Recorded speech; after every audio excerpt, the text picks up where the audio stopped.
Hello everyone and welcome to my channel, and today I'll be reading a multi-character listener by me. So let's get into it. Raiden Shogun. Raiden was not exactly someone who was shy, but she was not someone who took the hint either. So seeing you wearing something quite revealing would be interesting. And although she would be admittedly looking at you, she wouldn't even know why she was doing that. After all, she was not exactly high on the emotional intelligence chart. She was trying her best to figure herself out, and to know why the idea of you wearing shorts particularly interested her and made her stare at you like this. You, on the other hand, you noticed, and you knew that something was up with Raiden. Darling, Raiden, you've been looking at me for a while now. Is everything alright? You ask her, and she nods, blushing a little bit. She had no idea why her heart was beating so fast, and why she felt so off. But then, she remembered reading those stories that Yai Miko would send her, and she knew that people in love would feel this way during different circumstances.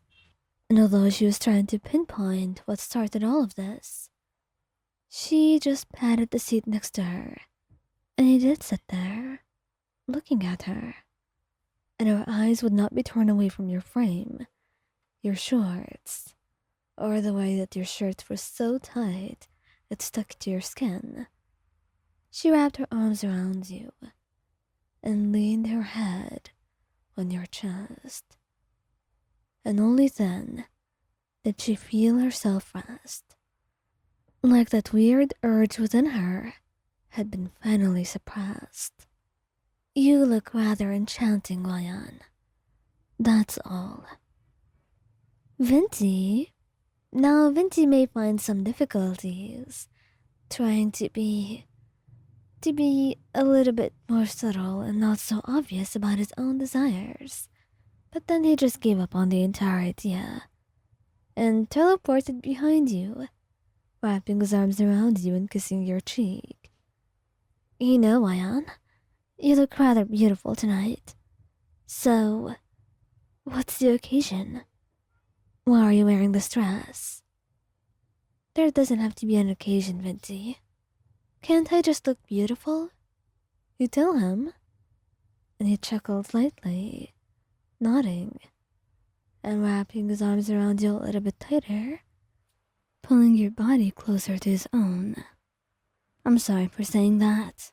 I should know that you will always look beautiful no matter the occasion. But you just look too beautiful today. So if you allow me, I want to spoil you a little bit, he says. And before you can even say anything about that, he's kissing you, cupping your face in his hands and giving you kisses all over your cheeks. As you softly giggle, melting into his touch, and the feeling of his lips against your skin. And soon, it is not simply your cheeks being kissed, but your arms, your thighs. He wants to admire you. He may be the Archon here, but he's more than ready to get down on his knees and worship you, if he had to. And this is the only way that he can show you the amount of love that he has. He wants to love you until the end of time. Zhongli. Although he looked like the oblivious type, he actually was not. After all, he has lived for hundreds and thousands of years, so he knows a thing or two about his own wants and desires, of course. And what he knows right now is that he wants nothing more than to be by your side, and perhaps be within your company, and maybe he just wants you to sit on his lap and be able to put his hands on your thighs, since you're wearing those tiny shorts and showing them off so well. After all, did you really expect him to resist this beautiful sight that he's seeing? He may be an Archon, but it has been a while since he retired.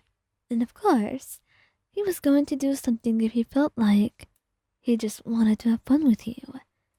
And let's see if you were dating. So why not? He was certain you would not object if you would find it a little bit sudden.